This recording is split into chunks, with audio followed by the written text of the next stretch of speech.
Hello everyone, welcome to a new video.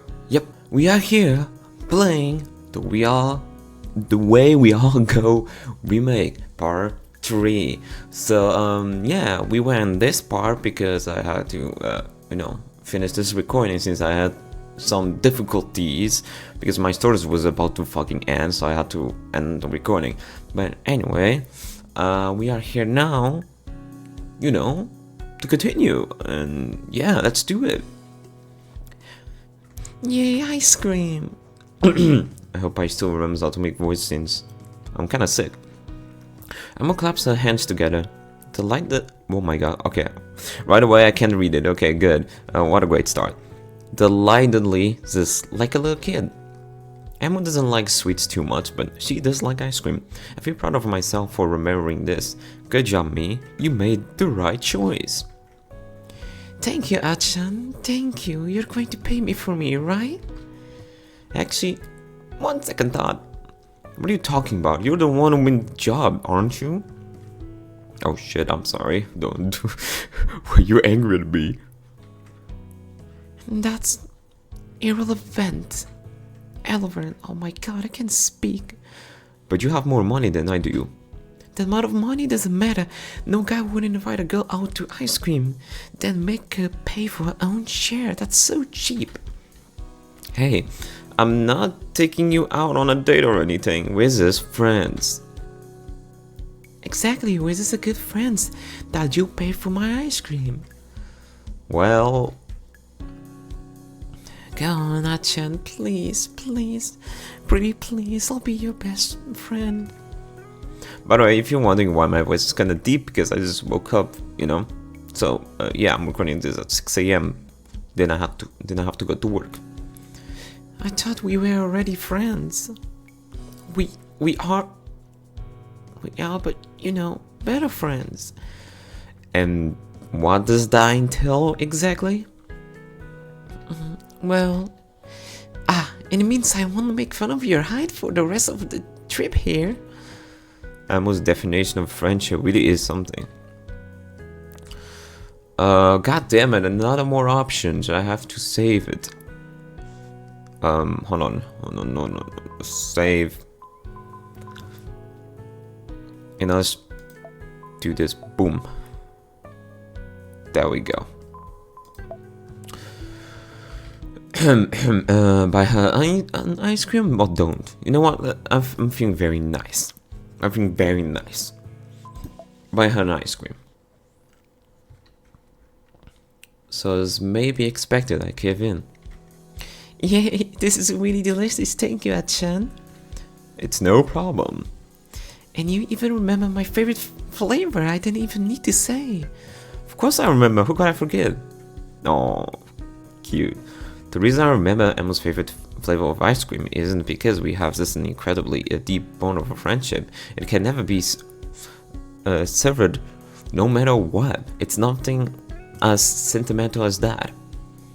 The real reason why I remember is because I always thought her favorite flavor of ice cream was really weird. I mean, green tea, really? That's the kind of ice cream you'd expect an elegant lady to favor, not an It's so good. She's a mouthful. So good. Not an ammo. I don't know if I'm pronouncing her name correctly actually, but who cares? Hey, be careful. You're getting it everywhere. We're just part of the fun. And don't talk with your mouth full. That's disgusting. Is this a sign I'm enjoying more, Grandma? I'm not like you who ate the whole cone in like 5 minutes. That's because I was being sensible.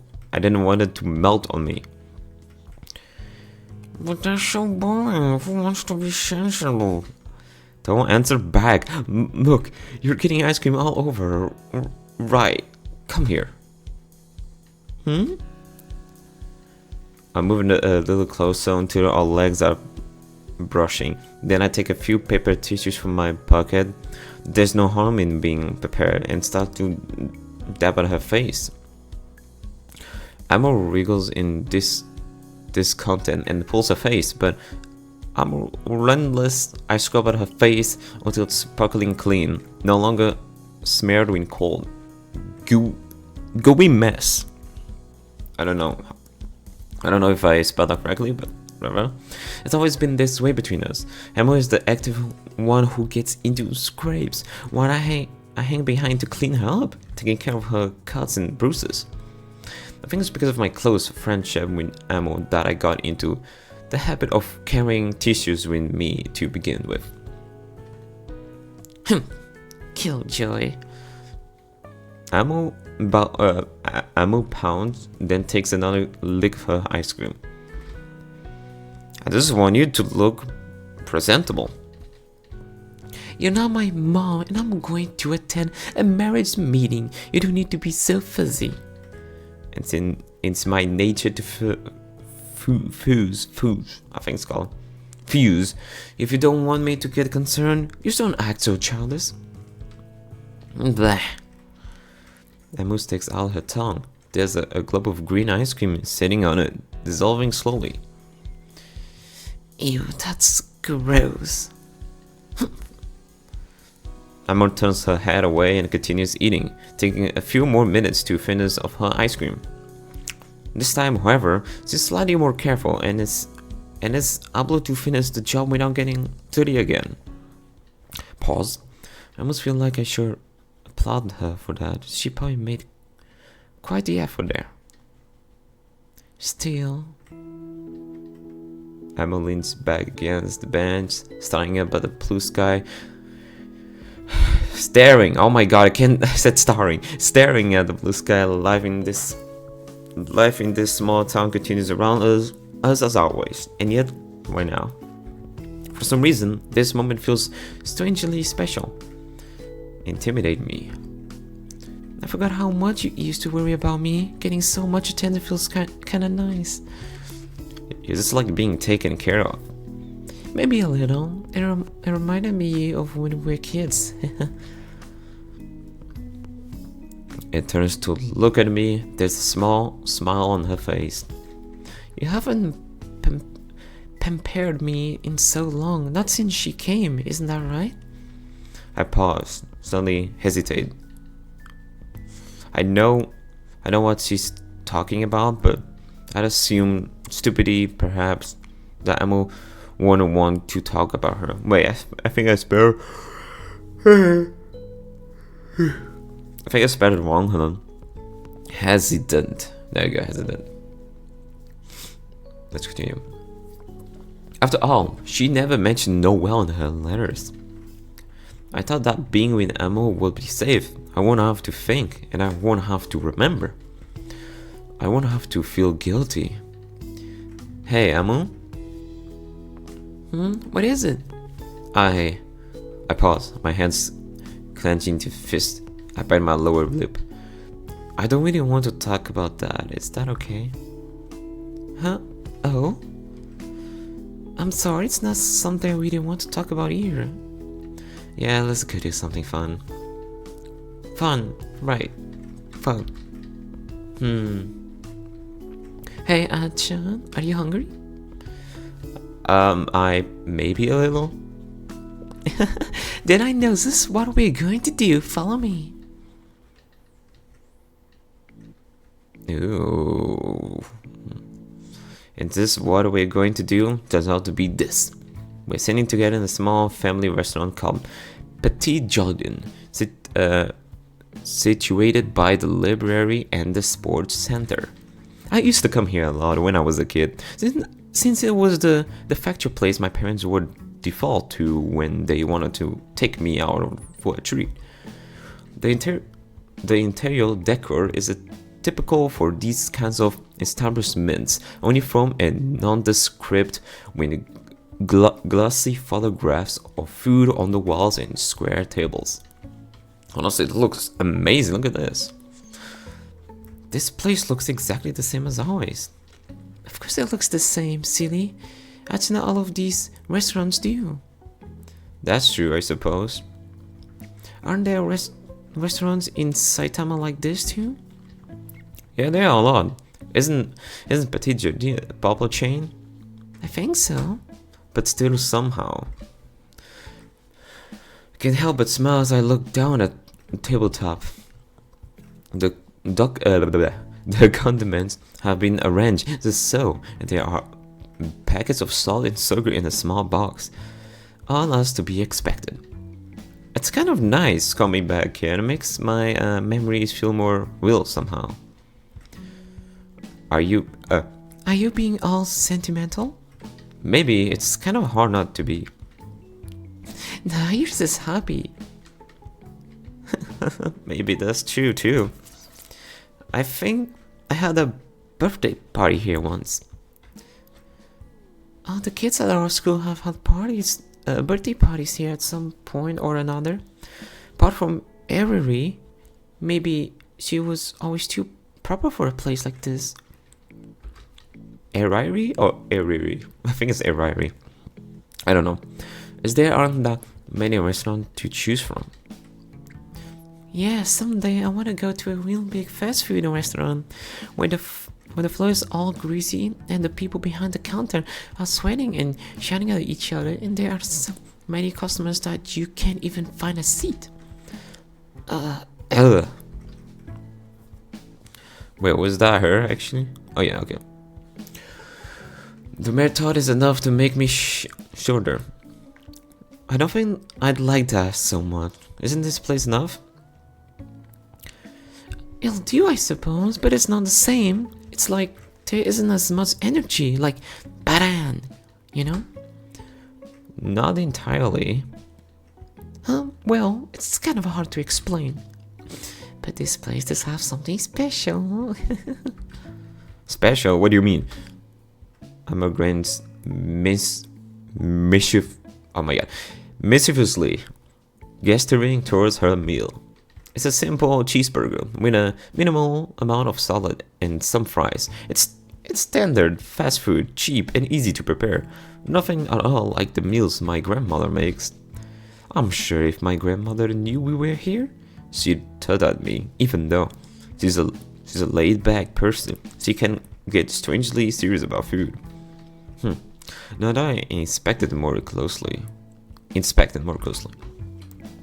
there's something odd about Emma's meal. Her portion looks a little smaller than mine and stuck in the center of her cheeseburger. There's a small green flag. Don't you only get those flags when children's meals? That's right. Emma begins pushing the small flag with her pointer finger.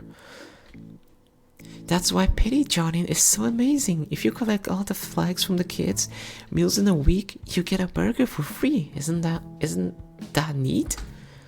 So you order a kid's meal just to get a flag? That's right.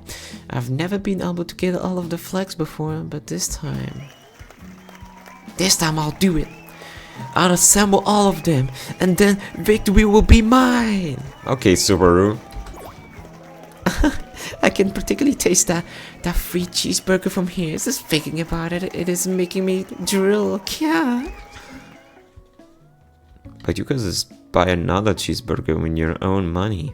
And if you get a kid's meal, you don't get as much food. I don't get it. That's not it, Achan. It's not about the profit. It's about the romance. Romance? Yes. You don't understand a girl's heart at all, Achan. It's the suspense, the thrill, the narrative. It's the promise that maybe you may be able to get all the flags if you're super lucky, which make it so wonderful. Yeah, this is thinking about it's getting me all pumped up. Now I really need the yellow flag, and then my conquest will be complete. I'll get that free cheeseburger no matter what. Oh, watching Emma get excited over something so minor is actually kind of endearing. I can't help but smile at her foolish antics, shaking my head as I do so. I'm still curious about something though. There's one mystery that has yet to be solved. You're not a kid though. Huh? Aren't you a little too old to order from the children's menu? Huh, Dad, oh well. Emma giggles. I'm still a child at heart, so it's okay. Emma places her hands against her cheeks and bats her lash in what perhaps is supposed to be an alluring manner. However, given there is a streak of the ketchup smeared against her lower lip, the effect is slightly ruined. Honestly, that was actually really, really cute, not gonna lie. Hey, thanks, Emma. What are you thanking me for? I mean, what are you thanking me for? I was about to lose the voice. I'm glad we were able to have fun together. Hey, if you keep being so corny, you're making me blush. So sorry, I'm not trying to be embarrassing or anything. It's just nice being able to see you again. Huh? Did you miss me, Achan? Yeah, of course I did. You're one of my best friends. Well, thank you, Achan. I missed you too. Despite Emma's smile, the atmosphere has become kind of tense. Emma noticed this too, because she giggles and approached my cheek with her finger. What? You're blushing, Achan. What? No, I'm not. I protest childishly and break away from Emma, turning to hide my face. Naturally, this doesn't stop Emma from laughing at me. Jeez. But hey, Achan. What is it? Are you going to make fun of me again? No, it's not anything like that. I was just wondering how long you're going to be staying here.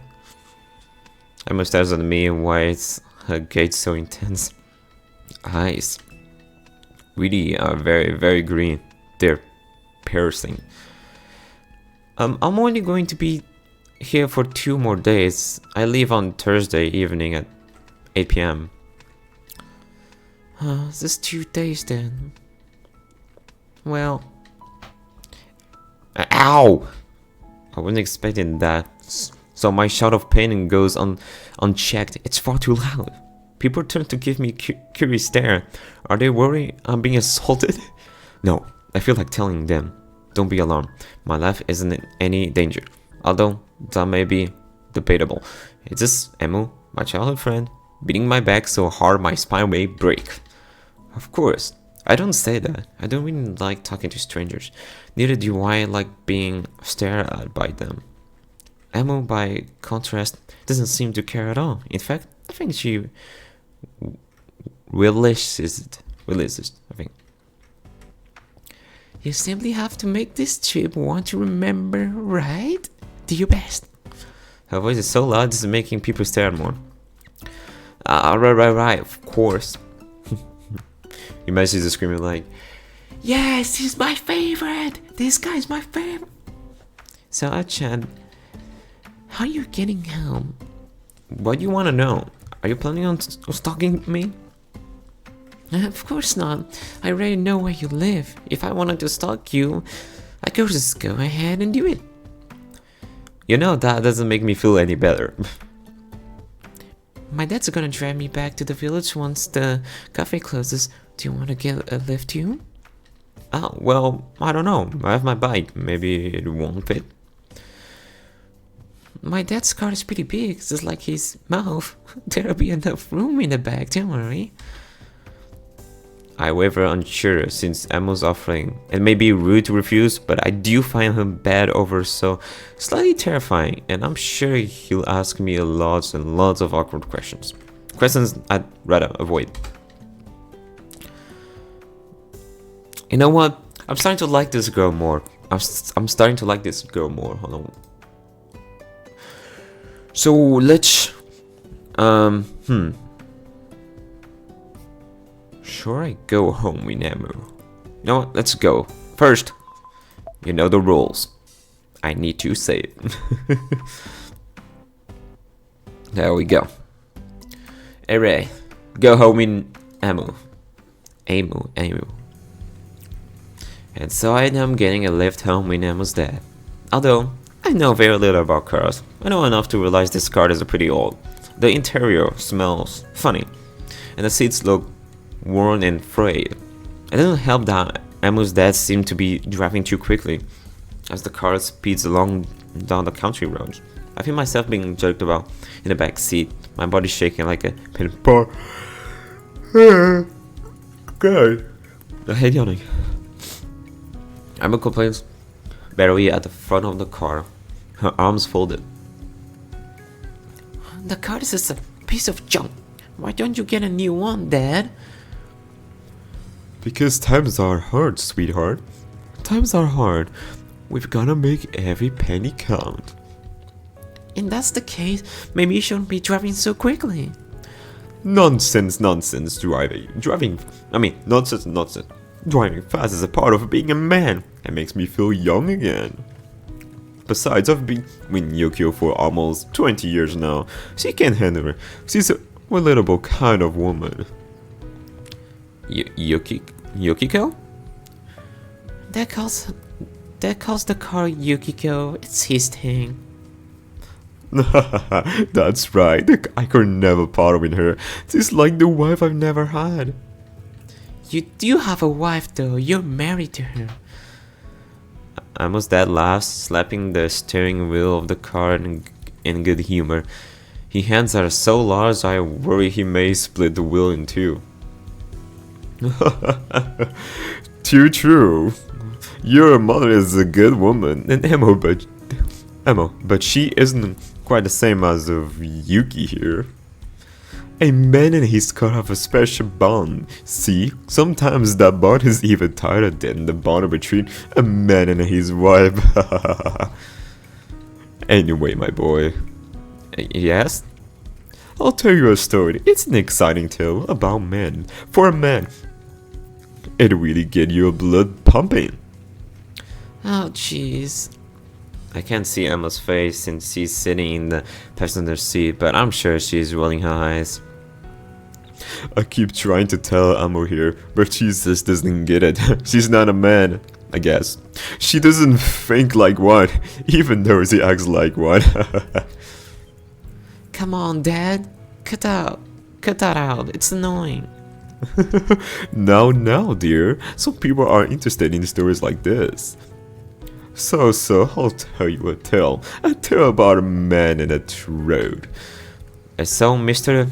Yugasaki launches into a very long, very detailed, very boring, very loud rendition of his heroic fishing feats. I sink lower and lower in my seat the whole while, muttering things like, I see it, how interesting, at random intervals, so he knows I'm listening, but I don't think he'd care even if I wasn't. It's clear Mr. Yogasaki isn't interested in having a conversation. He just wants somebody to talk and boats too.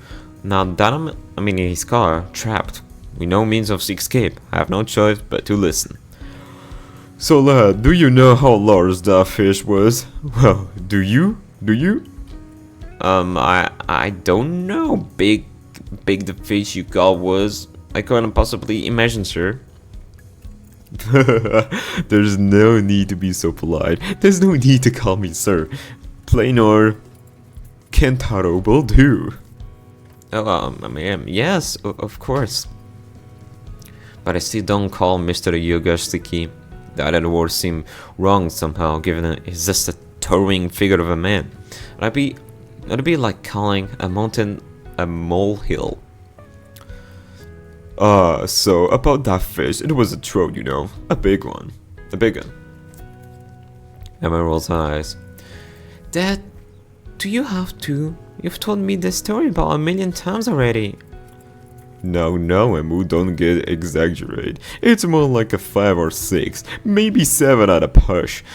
God damn it, then the fucking number.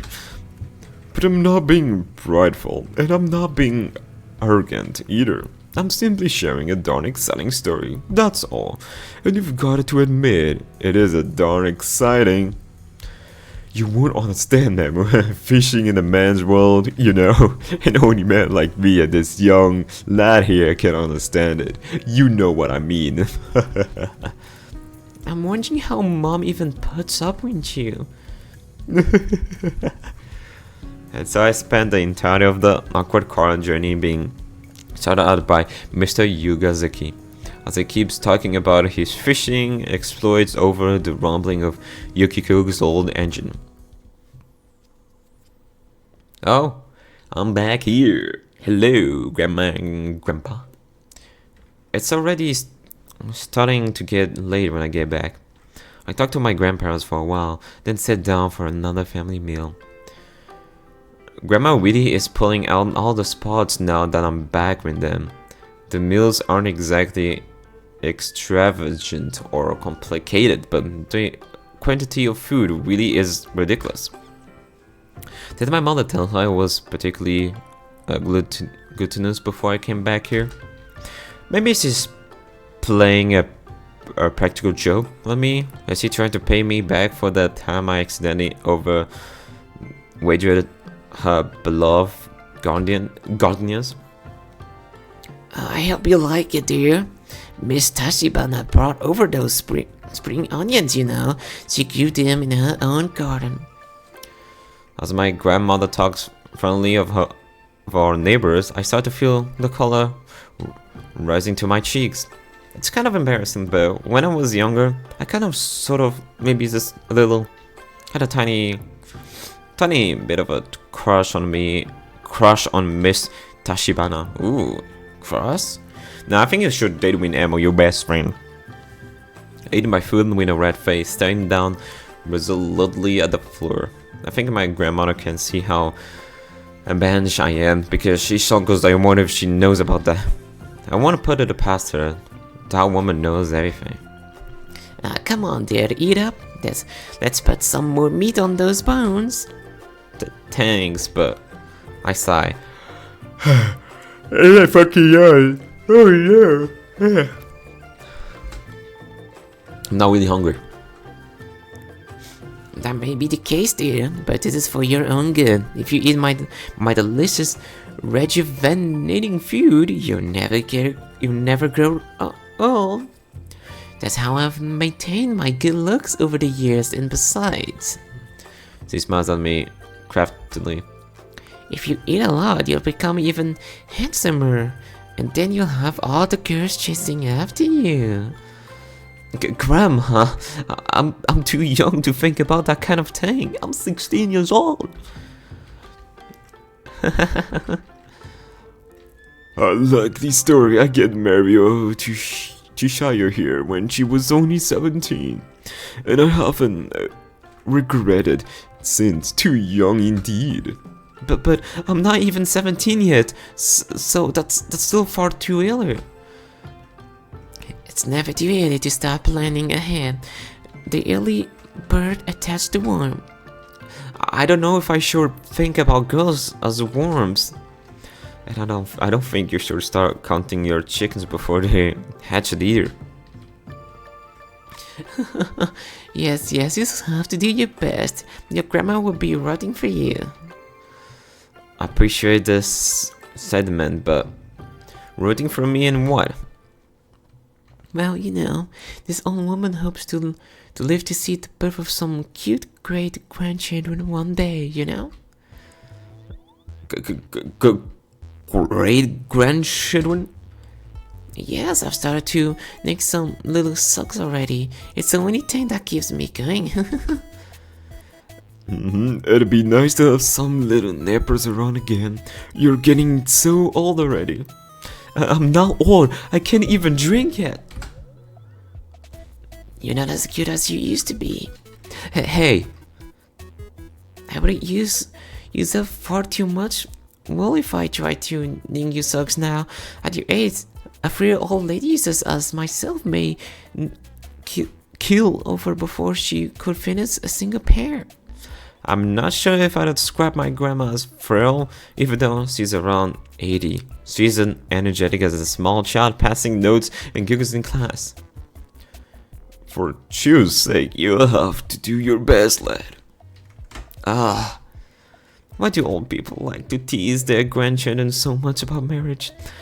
Are they really so starved for drama they have to resort to something that cruel? Why can't they just watch TV soup opposed like everybody else? Some of them are really good. It just isn't fair at all. No. The fresh air feels good. I breathe in deeply. Although it sounded cliche, that air in the country really does feel more refreshing than the air in Saitama. Maybe that's why my grandparents still act like a children. I can't believe they both tease me like that. I mumbled this under my breath as I walked down the winding countryside path, my head bowed. It's dark outside. I think it must be around 9 PM or 10 PM. I'm not entirely sure. There are no large roads that run through this small village, which means there is no real need for stream lamps. That means when it starts to get dark here, it gets really dark. One would think it's unsafe to wander around at night, the only visibility coming from the room, but that isn't really true. Since so few people live here, and everybody knows everyone else in the environment is safe, I don't feel any particular worry. Actually, I was feeling more concerned sitting in the living room with my grandparents, being teased about great-grandchildren and tiny nicked socks for tiny newborn feet. I shudder. I know my grandparents got married when they were only 17, but I can't imagine staring at a family that young. I do have my friends back in Saitama, Saki, Miho, and Yuna, but I won't consider marrying them. The thought hadn't even crossed my mind. More importantly, I'm sure none of them would want to marry me either. I can't think of anything particularly attractive about me that would make me appealing to girls. And I'd be more surprised than anything else if one of my family friends did decide to confess to me. In fact, I'd probably assume it was all some kind of joke. Then there's Emma, like her a lot. I always have. And we've known each other ever since we were little. Thinking about that seems kind of strange though. It is true that I like her, but I've known her for far too long. She feels like a sister to me. I'm sure if Emma knew I was seriously considering being in a relationship with her, she'd just laugh in my face. Then there's Noelle. No way. But the moment I think this, I start to feel guilty. I have to reprimand myself verbally, shaking my head at my own thoughts. It is true that Noelle was my closest friend for a very long period of time, but that's something I don't want to think about. After a few moments of musing, trying to force my brain to think about something less embarrassing than potential wives, I come to my senses. I realized, without being really conscious of my own action, that I've ended up here. I've arrived at a small wooden building, separate from the rest of the village by fields and trees. It's a worn, ramshackle structure that stands all alone, seeming to crack and moan in the wind. It's my old school, an elementary, middle, and high school combined. In the gathering dark, with the pale moon beginning to rise, the building looks like something from a ghost story, airy and sinister. I shivered. I caught one shaking up my spine.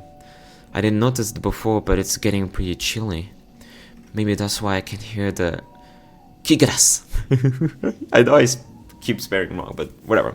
It's too cold for them, so they're all hiding. And it makes the atmosphere feel strangely melancholy. Without the Kigaras, it feels like something vital's missing. I don't really like being here. It makes me feel uneasy. I want to go back to my grandparents' house.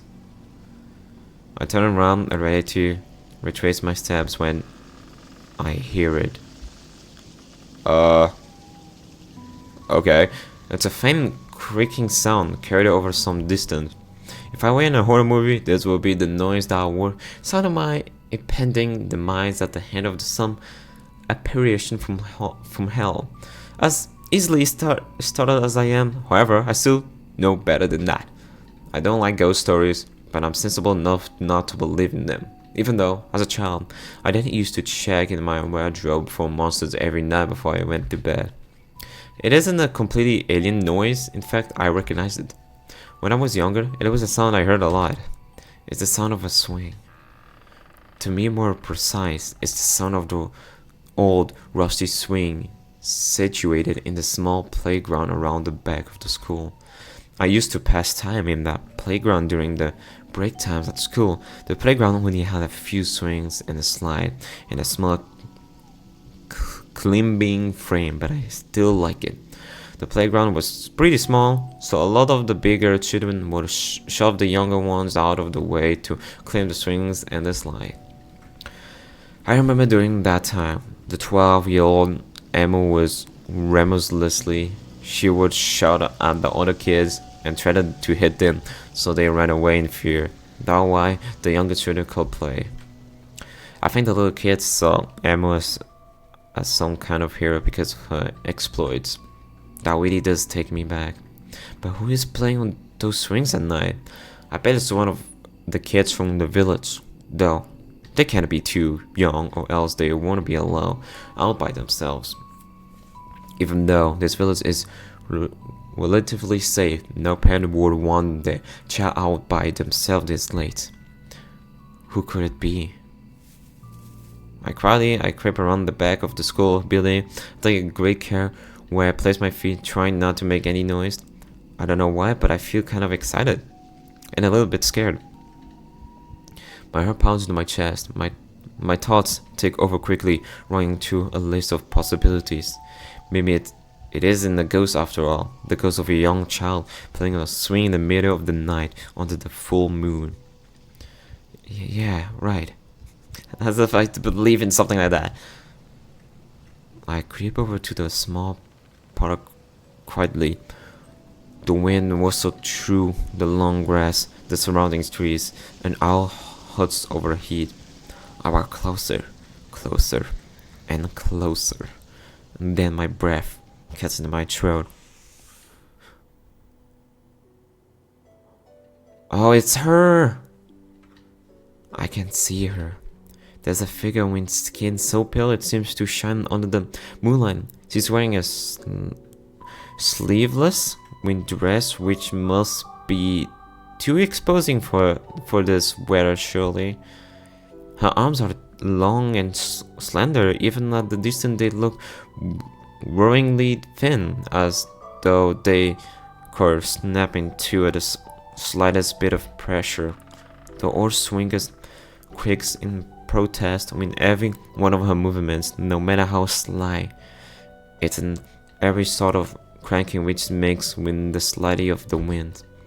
She really does look like a ghost, dressed entirely in white, with that pale hair and pale skin. She could very well be a ghost girl playing on the swing in the darkness. It's the sort of a story you'd expect to hear around a campfire, designed to unnerve. But I know that this is no ghost. It's been 2 years, but I still recognize her. Her face is almost as familiar to me as my own reflection would be in the mirror. It's Noelle. Oh shit. Oh my god, okay, it's Noelle. I don't think she's seen me. She's still swinging back and forth like a metronome. So I go up to her, but what should I say? It's been 2 years. 2 whole years. That's a long time. Will she forgive me? Do I deserve to be forgiven? Is she angry? Is she upset? Does she feel betrayed? Or worst of all, does she feel indifferent about me? Does she no longer care of me at all? She certainly won't be the same girl who used to hide behind my back, clinging to my shirt. Too much time has passed. But she's still Noelle. She's still my best friend. No matter how much time passes, that will never change, right? But if that's really true, then why is my heart pounding so hard? Ooh, okay. I am so sorry, but I have to end the video right here, guys. It's getting late, but yeah. We have choices. Approach Noelle, just go home. But anyway, thank you guys for watching this video. I appreciate you guys just watching me playing the game, and I'm actually this is getting really interesting now. It's starting to get scary, and yeah. I hope you guys want to see more of these parts. Let me know in the comments, and I'll do it. And yeah, We are actually very close to 20,000 subscribers, guys, so make sure to click the subscribe button. You know, it's not that hard, you know. Click that white button. Easy. Subscribe button. Okay, I'm not gonna force you guys. That's kind of cringe, but yeah. Yeah. I'll see you guys in the next one. Bye bye, and stay safe.